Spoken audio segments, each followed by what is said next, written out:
081826963. My name is Muhammad Aliff Naif bin Muhammad Fizam, 1821133. My name is Najwan Arief bin Mohd Zahari, 1817519. Assalamualaikum. My name is Omar Yusuf Awale. Metric number 1810345. For our viewers' information, we are recording this live. It is currently 12 a.m., 7th of July. So expect some technical difficulties. Maybe we don't want that to happen, but inshallah we will try our best. And Dr. Avdi, inshallah today our topic will be on women in the French Revolution. And let me share the slides. Okay, our topic today is women in the French Revolution. As everyone knows that French Revolution was the turning point, and it was one of the, I think it would be like the beginning of the feminist movement. And inshallah, this is the start of our presentation, Women in the French Revolution, Psci 3150, Section 1. Our lecturer is Dr. Avdi, and this is the group members: Omar Yusuf Awale, Najwan Arief bin Muhammad Zahari, Anas Hayyan bin Ahmad Zakuan, Muhammad Aliff Naif bin Muhammad Fizam. So this is the content for our presentation today. Today we will be talking first on background of the French Revolution, the traditional role of women in the French Revolution, before French Revolution. Number 3, women's role during the French Revolution. Number 4, women figures during the French Revolution. Number 5, the effect of women participation during the French Revolution on France and the world. And number 6 is the conclusion. So I think everyone can sit back and enjoy, because we will be looking on one of the most important development in modern history of Europe, where we saw the rebellions against the old regime. But today we will be talking specifically on women, inshallah. So I will pass the floor to Brother Najwan. Others can mute their mic. Assalamualaikum warahmatullahi wabarakatuh. My name is Najwan Arief. I'm going to present about the background of the French Revolution. The French Revolution started with, uh, it is considered as the most critical breakthrough of Europe's modern history, and it is a phase where the old regime rebellion starting from Europe and the world have affected from this transformation, and it was a radical terror from a liberation movement. The background, the old government was a socio political and economic system. It has absolutism, which is the monarch has the absolute ruling of power, and authority was governed by nations. And during that time also, underprivileged men will need to pay the taxes and unfairly served, while the privileged individuals did not have to pay the tax and get preferential care. During that era also, they have three classes or three estates uh, uh, during the old regime. King Louis spent a lot of himself and houses like Versailles with lavish capital. As a result of the war and support of the American Revolution, government found its finance exhausted. During that time, France supported American for American Revolution, and there was a deficit spending of government spend more than the tax revenue does, and the privileged communities are not subjected to the taxes. Next is Charles de Calonne was appointed as the general finance controller and found the financial system in a shambles with auditing all royal accounts and record. He found that the system opened the door to abuse and allowed many accountants to exploit the public fund for themselves.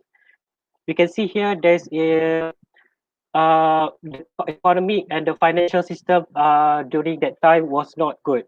And in the wake of the impasse in the States General, the third state was gradually persuaded of its right to democracy. The state started to organize itself and recruit from other states vigorously. Due to these problems, which is the absolutism, the problem in financials, and the unjust of the privilege that most of the bourgeoisie receive, the third state begin to believe that they need to have a democracy. They deserve a democracy and deserve to be treated equally. And they voted for a far more revolutionary move and proclaimed themselves to be the National Assembly, not the estate, but the people. And after that, they overshadowed the aristocratic high clergy as the royal official locked the representatives out of their regular meeting hall on the 20th of June. The royal tennis court were occupied, and an oath swore that the members should not disperse until France gave a new constitution. You can see that the anger from the people from the third estate that time lead to a change of system in France. And then next, I'm going to talk about the traditional role of women in the pre-French Revolution. During that time, women had no voting rights and they were ineligible to vote or hold an elected position. They are uh, they are more uh, not not really independent. They are just like being they just like follow all the men's work, all the men's decision that time. Women were compelled to accept male domination in the political arena, and the education for women mostly consisted of learning to be a decent wife and mother. They think that education for women only for them to be a wife and a mother, not just to be more than that or into the political. And they also, because of this stigma of considering women to be biologically and socially different from men, they seem to play a domestic and not public roles in the family.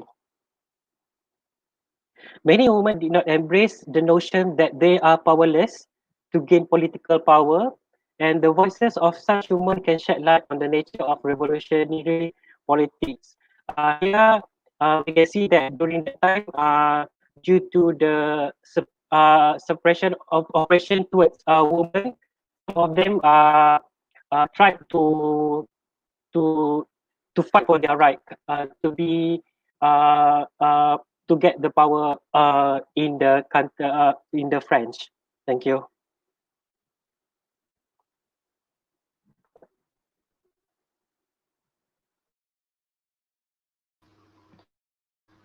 Okay, Assalamualaikum warahmatullahi ta'ala wabarakatuh. You guys can hear me, right? Okay, my name is Muhammad Aliff Naif bin Muhammad Fizam. Metric number 1821133, and I will be talking about women's role during the French Revolution. Okay, first we must know that these women during the French Revolution were actually highly active, even though they were obstructed by the society's traditional norms. We can see that, as mentioned by Juan just now, women traditionally belongs to the household arena, or belongs to they call it motherhood, and but this woman proven these things as wrong. The starting is when they started to march to Versailles, and that is the most significant, I think one of the most significant event during the French Revolution. There is women's march to Versailles, and this march actually was although this much, the original motivation or original impetus is actually about the scarcity of bread and about the hoarding of grain by some people, but this much actually turned into something more. The causes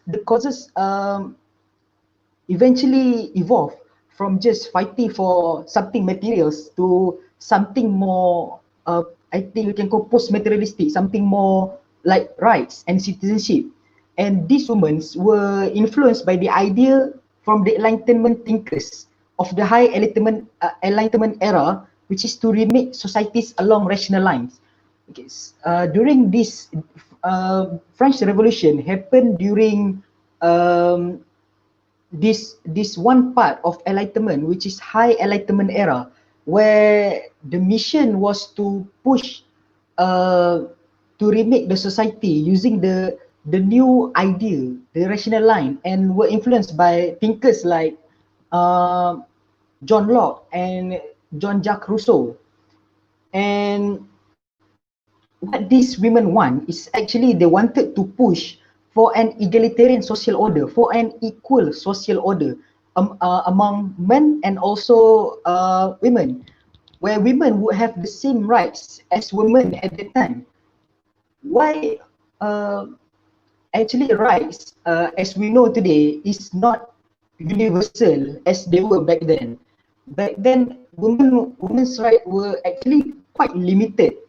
They don't have rights to say, for example, to say in a divorce. They don't even have rights for something that we call basic today, such as voting. And the events that happen show that women can actually be highly active in terms of participation in the political sphere if they were given the equal chances. Women of the past, especially and our focus is during the French Revolution, they, as I said, they were put only to the household arena. And this one person even said that the woman's physique actually the what we call the connotation of showing that women actually only belong in the motherhood. But the events that, as I said, the events showed that women can be highly active. Just they need to be given the actual chances. And these women contributed through, I will focus in two main ways of fighting. First, in military agitation, I'm using like the military ways, using the aggressive ways. And the second one is using writings. Okay, first one, about the military agitation or militant way. This one is some people call it as militant feminism. Means that they use aggression, use brute force to push for their agenda. And the starting point is, as I said, the starting point is when women march to Versailles. Because yes, as I said, the impetus was about the shortage of bread, but the cause changed after the march was gaining traction. The women, during the march, the women even gathered um, more and more people, and they even bear weapons. But these weapons are not like the ones that men got and go to war, like guns and pistols. But they use makeshift weapons. They use like knife, home knife, and so on. And their new cause is about equal rights and citizenships. When I say citizenship, we must understand that today's idea or today's notion of citizenship isn't the same as the ones during the French Revolution. Citizenship or citizens are only for men above the age of 25 that have that are free men, that have wealth, that has property, and these are the only persons that can vote. And women are fighting for the same rights as men at the time. And although the march was taken eventually by men's leadership after the women's gained traction, after starting the march, men take over the movement. But then the incredible fact is when women are the actual ones that started the march in the first place. Okay, one example for women that fought through militant feminism or military agitation is Pauline Leon. So Pauline Leon is a great example of women leader who fought for rights through military agitation.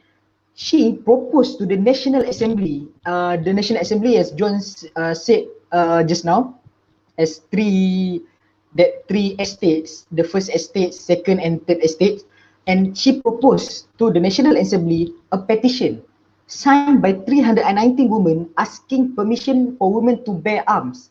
The reason is for them to show their patriotism, to be besides men fighting and protecting France, because that time is the what we call a chaotic time, the upheaval of French Revolution, where they don't have any more monarchs. So France is under threat. So they take some initiative to also to put women besides men to protect France from foreign invasion. And that petition was eventually denied. But Polly Leon does not stop there. She also established what we call the Society of Revolutionary Republican Women. And the main agenda is still the agenda that she pushed during the petition. That is to protect France and push for equality and rights for suffrage. Suffrage is not suffering. Suffrage is rights to vote and prevent the hoarding of grains. Remember, from the starting, the what we call the first the thing that initiated the march on Versailles is about scarcity of bread. So this society, you also use that motivation for their society, that is to prevent the hoarding of grain. And the Jacobins is the like society that takes up and the mental to lead France at that time after the monarch has fell down. The Jacobins did not welcome the presence of women in political sphere. They saw these women as threats, and also because of their aggression. This society, the women society, actually once kidnap people. So the Jacobins sees this as threats. So they don't just actually ban the society, they ban all women society at that time. And women leaders, including Polly Leon, were publicly punished and denounced. And few are even put into asylum, into mental asylum. Okay, next slide. Okay, the second way that women were fighting at that time is through writings, and the great example is Olympe de Gouges. I won't talk about too much about her because my friend will explain about her more. But things that we must know, that these feminist writers fought through plays, short stories, and novels. And the most significant writings that push for women's rights, the Declaration of Rights of Women and Female Citizens. This is actually the one, the original one is the Declaration of the Rights of Men and the Citizens. But they don't include women's agenda into that declaration. So Olympe de Gouges took this declaration and changed it to suit the female agenda, asking for their rights to be recognized. The rights, as I mentioned earlier, the rights to ask for divorce, the ask to recognize illegitimate children. And the other example is Madame Roland. So Madame Roland actually didn't specifically focus on women's rights. She focused on like governance, aspects of a government, but she's still an example because she uphold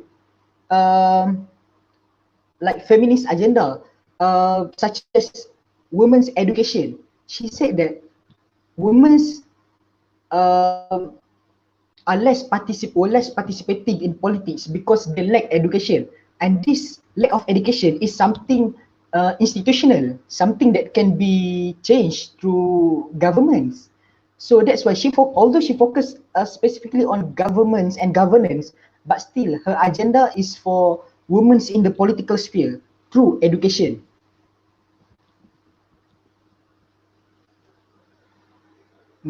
I think that's all from me. Thank you.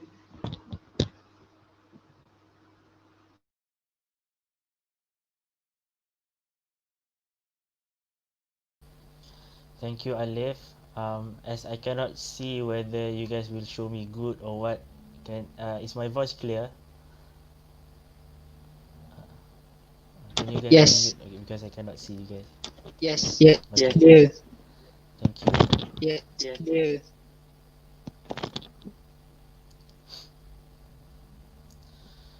Bismillahirrahmanirrahim. Assalamualaikum to my beloved lecturer Dr. Avdi and to all of the viewers that might be viewing this.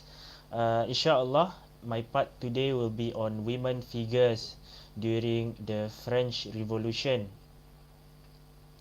My name is Anas Hayyan bin Ahmad Zakuan, 1826963. So let us start.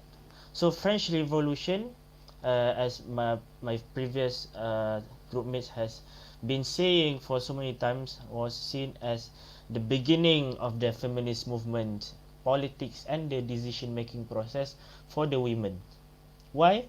We can see before that has Najwan and also Aliff has stated that the traditional European thought in the early modern period was that women should occupy a separate sphere, that it was a man's job to be out in public. Men go out, women should be confined in the domestic sphere or just stay at home, just like COVID and stay at home, and should not be involved in any decision making process. And women were also seen as a corrupting influence. This narrative can be seen dated back to the story of Eve corrupting the mind of Adam to eat the forbidden fruit at the heaven, and also the Greek version of the Pandora box. So we could see that this notion of women always corrupting the mind of men were, I think we can still see it nowadays, but we are now talking about the French Revolution era. So this was the notion back then. And we today inshallah I'll be talking about two notable women figures during the French Revolution. I'm sorry I cannot share more because we are quite constrained of time. And inshallah the first woman that I'll be talking about is Marie Antoinette. I don't know if I pronounce her correctly, but who is she? Her parents were Francis I, the Holy Roman Emperor, and her mom was Austrian Empress Maria Theresa. So she was the royal.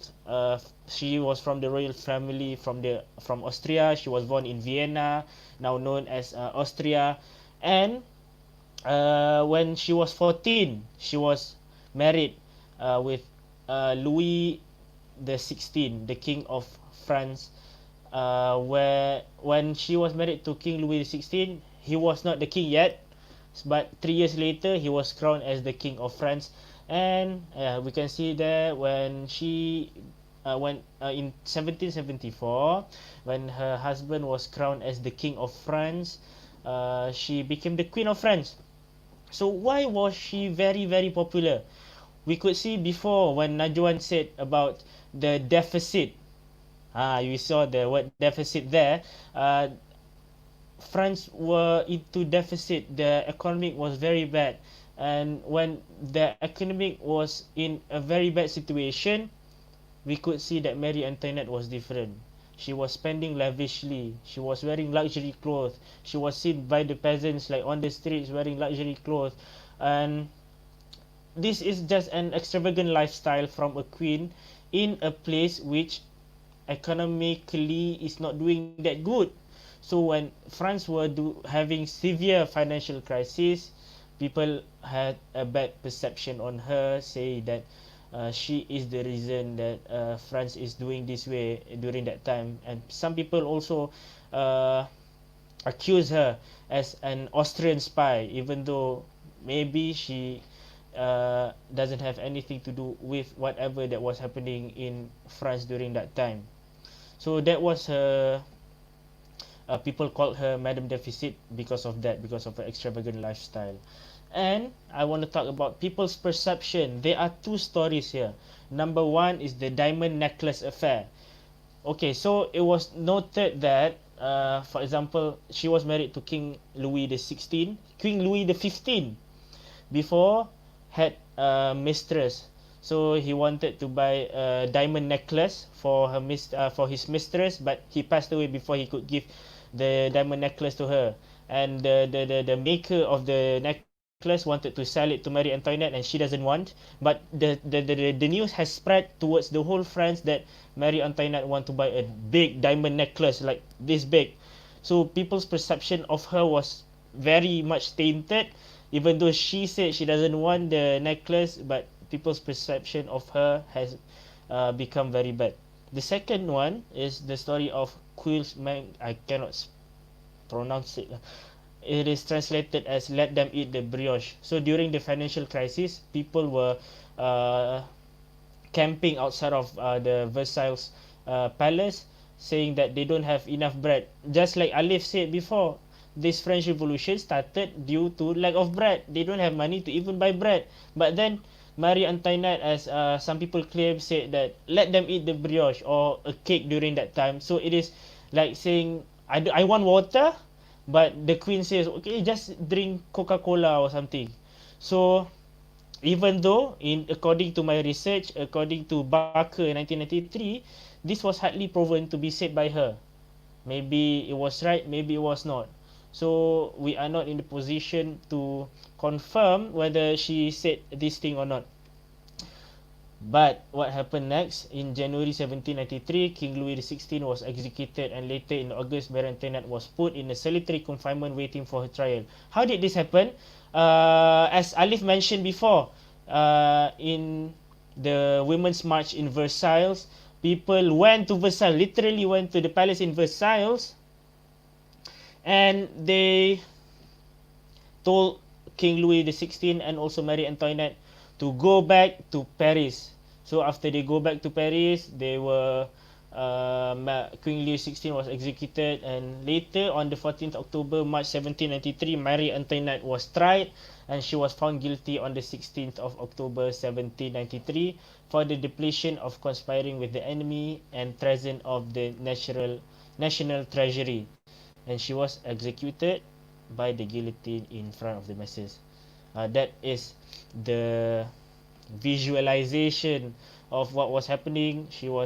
A queen was executed in front of the masses. Okay, she was not that queen lah that time, because monarch was already destroyed, and France has become a republic. So this is a story of a person, not an innocent person per se, but a person that was in the wrong place and in the wrong time. Out of all the time that she could be alive, she was alive during the French Revolution.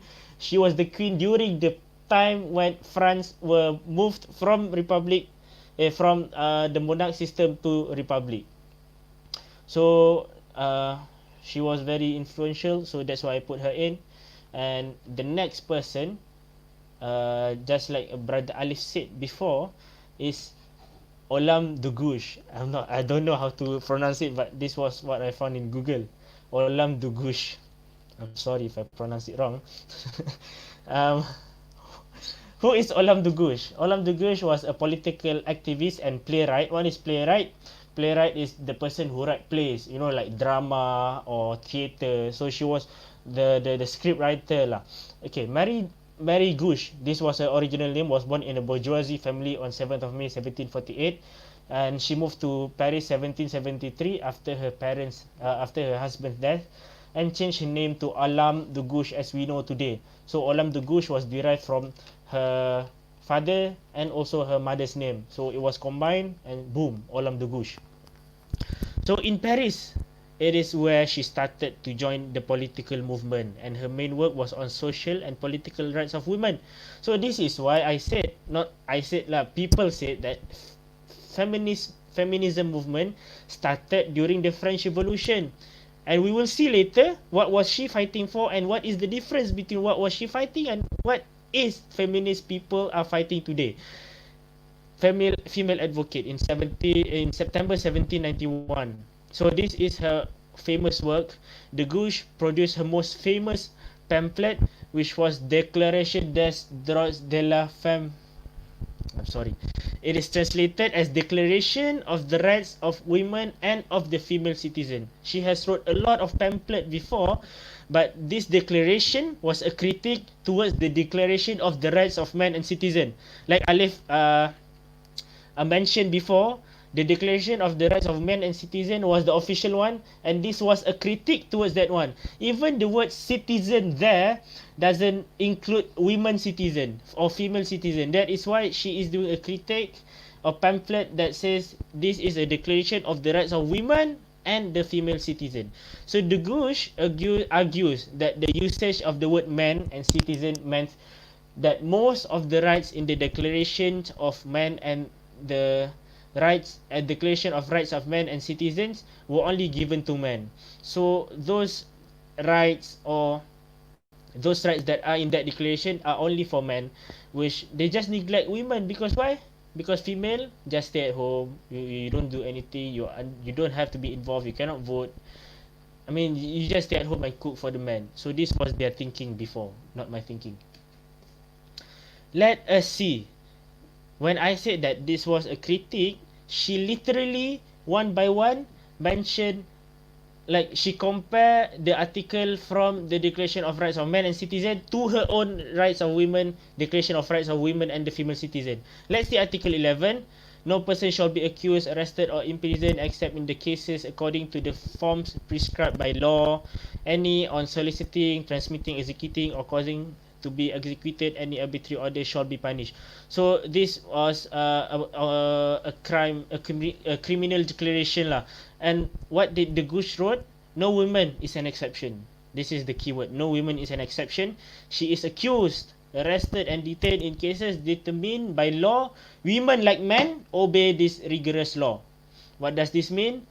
We can see that the pattern that we can see the Gush, do Gush, she is fighting for equal rights between men and women. Because before, women doesn't have any rights at all. So what was she fighting is equal right between men and women. And she doesn't even use the leverage of her famous political activism work to make women's right to be uplifted. I mean, it is uplifted, but it doesn't be... I mean, she doesn't see women as more than men. So this is what she was fighting, and people should take note on this feminist agenda during that time, where it was merely only equal representation of both men and women. Another example is on Article 7. This is on freedom of speech, free communication of ideas and the opinions is one of the most precious of the rights of man. And this one from the Gush, the free communication of thoughts and opinions is one of the most precious rights of every woman, since that liberty assures recognition of children by their fathers. And there are a lot more critique by the Gush during that time, just Aliff said about the divorce and about the women can take care of their kids after after they divorce. So we can see that both these two icons or notable women figures during French Revolution, they have many influence until today. Even the Gush have her own palace in France nowadays. If you go to France, I didn't go, I saw on Google. Her words were so powerful and it affected many people, especially on her passion for fighting on equality between men and women. Unfortunately, just like Marie Antoinette, she was seen as a traitor, and on the 3rd of November 1793, she was executed by guillotine. But her spirit to fight for equality and justice remains forever. So I rest my case here. So you guys can look up on these two women figures later for a more detailed presentation. That is all I can offer today. Thank you. I'll pass it to my friend, Brother Awale. Okay, thank you, Anas. Assalamualaikum warahmatullahi wabarakatuh. Before I start, I hope you guys can hear my voice. Are you guys can hear my voice? Yep. Okay.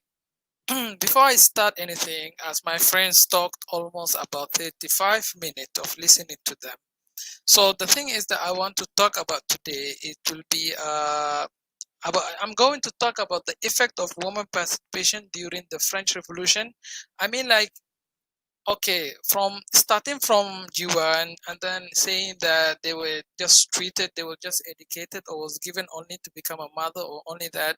And then, so the thing is that I want to say here today, before I start also, sorry to say this, my name is Omar Yusuf Awale. My metric number is 1810345. Yeah, that's easy number. Okay, so what I would like to explain here is about, okay, so from, as Juan said, that they were only educated just to become a wife or just stay as a mother.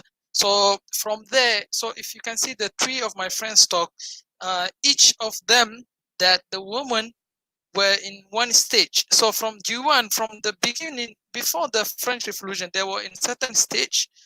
So when Anas talk about they were still doing something, they start doing the revelation, as Aliff said, that it just started from a bread.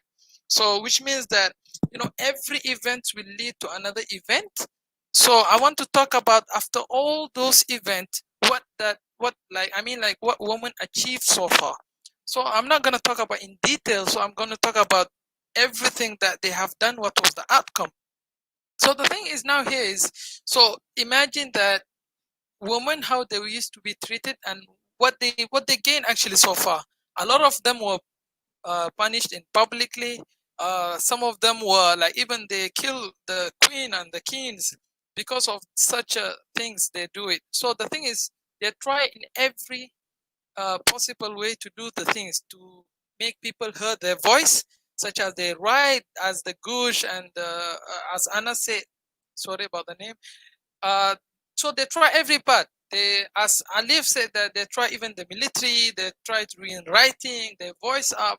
So the actually what happened was, after the French Revolution, was that, okay, women begin playing another quiet role as symbol of revolution values. So they become a revolutionary values, which means that, so what the most important they gain was, like, from just being a home wife or just a mother, now they become at least something small, and then people at least view them as a revolution. They see them, their values now. They become as a symbolic people in the revolution value. So actually what happened was, most of the value was like the liberty, equality, and reason. So what happened was, these things, after the revolution, women was like, although they were featured in a lot of places, such as the most important part is, from now, while women used to stay in the home, after the revolution, now we can see that the French people see women as a symbolic, they see their values, and they're also being represented in a lot of figures, such as, what I mean with this is, now, like, you can see the woman dressed in sorry to say this, women were represented in a lot of places. As Anna said, that we might have a technical problem, it might happen. Okay, sorry to say this, but I'll continue. The next one was the Republican. So as Anna said, not Anna's, I think one of my friends said that, from monarch to republic. So people, this new regeneration, so this new people, new idea, they start seeing as women in figures such as. So the next slide that I'm going to go is about, next slide. Okay, one of the most important thing that woman wanted to achieve is to be active in politics, but directly after the revolution, it doesn't happen. But what happened was, women had not gained a proper vote or hold an office, but indeed until the 1944. So women, they don't get any political or any proper office until 1994. But in my personal opinion, what I think is, if that all that marching, all that revolution, all of that writings from the Gush and all wouldn't happen, at least but actually, if you can see the second point, they had certainly made their presence known. So if every, as like human being, what we understand is that every time the beginning is the hardest, and result will not come exactly after the event. So what happened was that at least now what happened after the revolution is that at least they see women indifferently that how they used to see it before. Although the woman really wanted to vote to get the human right, but that thing will come later. But what happened was, if as Omar, I can say that if nothing before or no struggle happened before, even they will not be present known, or they don't see them as a value or revolutionary value. So actually what happened was they become symbolic, as you can see the picture at the down there. So what I meant was they become a value to the society is like the French people, that's, I think that's not the Gush Marina, right? Am I right? The second woman that Anas mentioned. Even if you look today's French money, the one of the symbolic woman is a woman. Is this? I forget her name. Sorry to say, but so now what happened was, even you can see women's. If you go to France, you can see a lot of women statues, and also what else you can see is that even today's French money, you can see there's a woman in the money, not a man. While other countries around the world, most of them, you can see the dollar sign or another, or the ringgit. Malaysia, you can see the male figure there, but in French, you can see the woman. So what happened was, if this the most popular figure was Liberty, who became, so the most important thing is, as we can say that, so what I'm going to talk about is about what happened after that and how it led to the other world. So as I can say that women at least achieved something after the French Revolution, until, because things will increase incrementally, step by step, but that's what happened. So I will move to also, not only that, they were featured in the festivals. Before, they used to the woman was used to kept at home. There was a lot of card games that now you can see the woman replaced the king. They used to have games, and they used to feature the king. But after this happened, you can see a woman in everywhere. In the festivals they do, in the playing cards, the simple playing cards also was featured by women. So now women become famous in public's eyes even. So the new generation is start adapting the women's right and all, and it start coming slowly and slowly.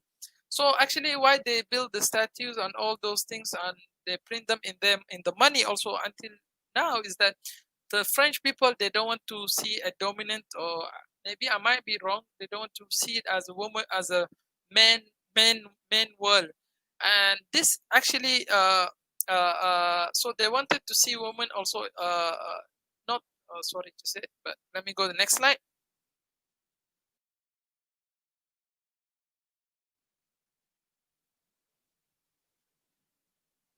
Okay, after what happened in the French Revolution is that, okay, as we live in this world now, that everything has a beginning. So, and as I can say in my personal opinion, that the French Revolution was actually I can say maybe it was the beginning of women's right until the world we are living in now. It was one of the most important role that women took, and so these things, so they led by examples. So what happened to them? So when other side of the world sees the women in the French doing such a huge change in their community, fighting for their rights, becoming a value to the society and revolutionary people, so these things lead to another thing. Okay, Liberty become the dominant public figure. Okay, the long-term effect was sent. Okay, the Gush. Okay, what happened was, one of the most important things that Anas mentioned, that they used to express their ideas through writings, like the Gush used to do that.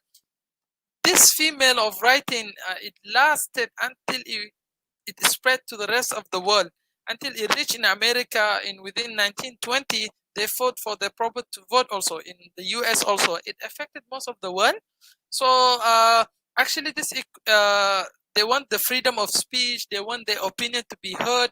They want therefore to have right to have a property. So actually, as Juwan said, the woman, they just were seen as a mother, and the man was actually the person who have the right to do everything and get equipped with even the property. So that's what happened, and so it affected the whole world.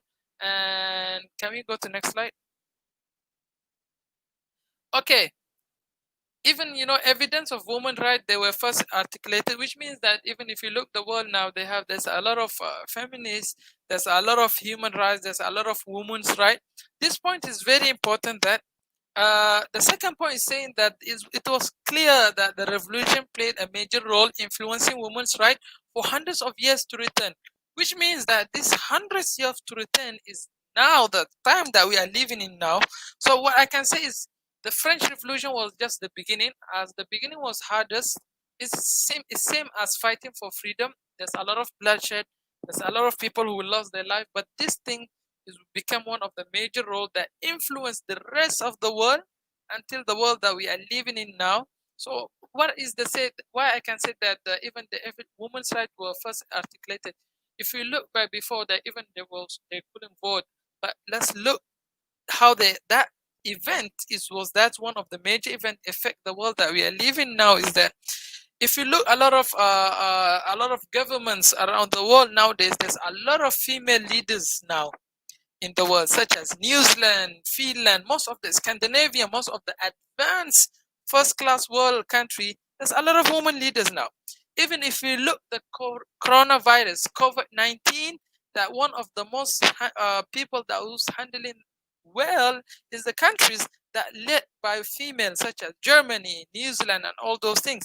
So let's say that imagine if there was the woman in French never did such a things.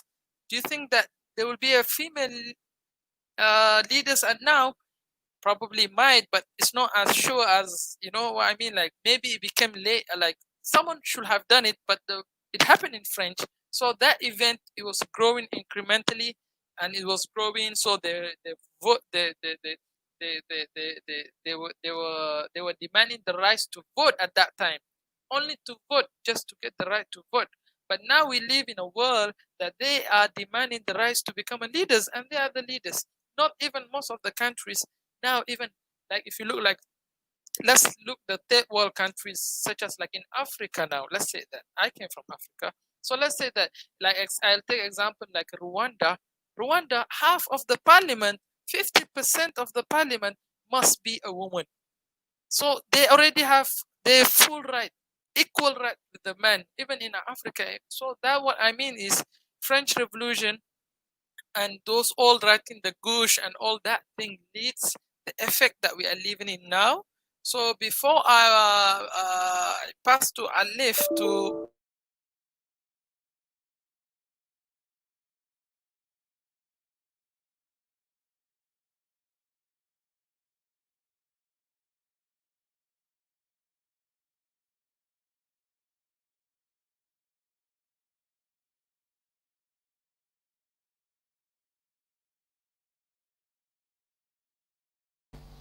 Aliff, maybe we can proceed to conclusion.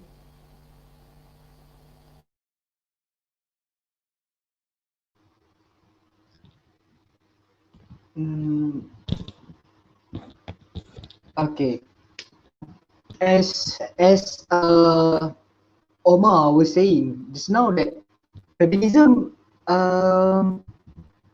even that time or even during this time, challenges patriarchal discourses, because women actually have to fight with men in all sorts of arena. And the most I think the most divisive one, the most can see total divide, that is something like war, when they only push all men to go into the battlefield.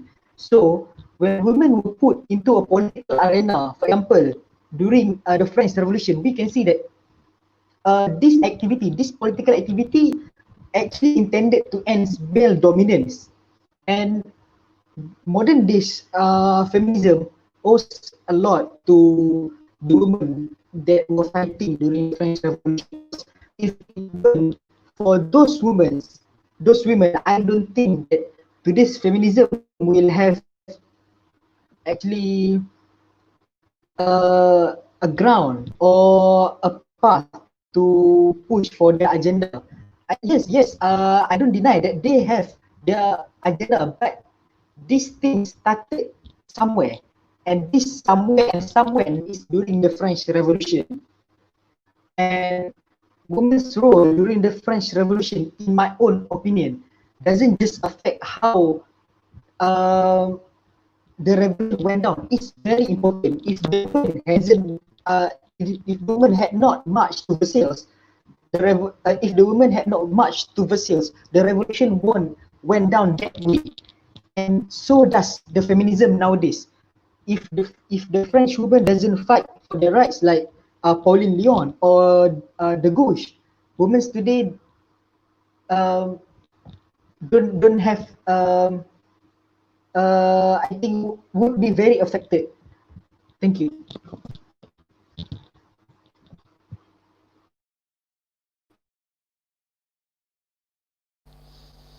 Alhamdulillah. That was the end of our presentation. Okay, Awale is back. Awale, we have finished the presentation.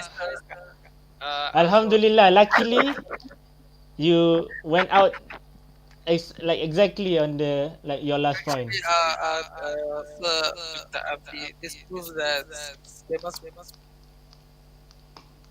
Oh be a no. technical problem in online. As Anas mentioned already. So it's part of our presentation and struggle. Thank you so much. And we really appreciate the effort. It's not my fault actually, it's the TN. They switch off my whole block's internet. So it's, I mean like electric, I don't know, it was electric shock somewhere. Sorry. Yeah, Dr. Avdi, we are sorry for all of the technical difficulties. You guys have any last words to say? Aliff, Najwan? Nothing much. Thank you, sir. I want to say women power, women empowerment. Women is the future. Inshallah, we will see more women leaders in the future, and we will pray that there won't be any misogyny or any discrimination towards women now and also in the future. Inshallah, all of the bad things that happened today is because of us, and all of the goods came from Allah Subhanahu Wa Taala. And with that, we end our presentation today with lafaz Bismillahirrahmanirrahim. Assalamualaikum warahmatullahi wabarakatuh.